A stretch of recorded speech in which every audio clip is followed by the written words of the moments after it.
Creativity is an addiction. Unplugged because we will always say yes to creativity. Totally uncut because we all make mistakes. So let's turn it into a tool. This is Arroe Unplugged. I am a poet, one that just happens to write in a forest.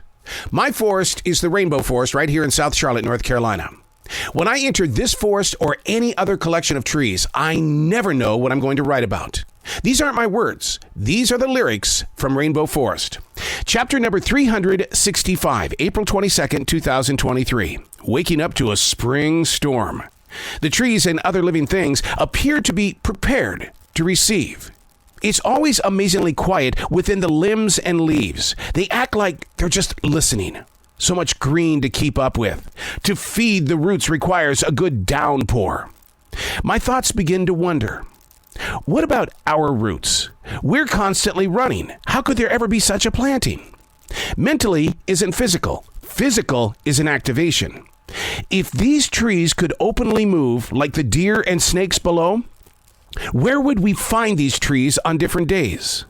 I find great joy and peace inside my mind, body, and soul, knowing that when I wake up each morning, the elm and pines are still there. No matter how strong the storms are, they seem to stand taller in ways of earning another stripe. Stick figures stuck feet first in Georgia clay. That's the way I've always described this forest. And there we are, the human, without a care in the world. Oh, we love to dig in, and we love to cut down.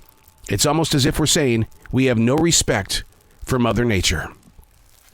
Living in this forest, I could spend all day and the rest of my life talking about what lessons are taught on a daily basis, taking the time to physically listen to everything. As a child, I wrote a song called Free as the Wind. I was always listening to what was being carried forward. And now that we're into these spring months, what's in that wind is pollen. It's seeds. It's new beginnings. It's migrating birds trying to get back home. There's so much to learn, but we don't take the time to listen. And maybe that's what the message is this time around. Instead of putting our nose on the smartphone and shoving ourselves closer and closer to the flat screen to watch the news or watch some other form of entertainment, why don't we just go someplace and just listen? No words. Because everybody else outside your windows is already speaking. The pine needles, the snakes, the squirrels. Wouldn't you like to know what a squirrel is thinking when it's flying from tree to tree? Why is the hawk so squawky? What is it truly saying to the human being that it meets every day when the sun is rising? Just listen. Listen. I'm Arroe. These aren't my words. These are the lyrics from Rainbow Forest.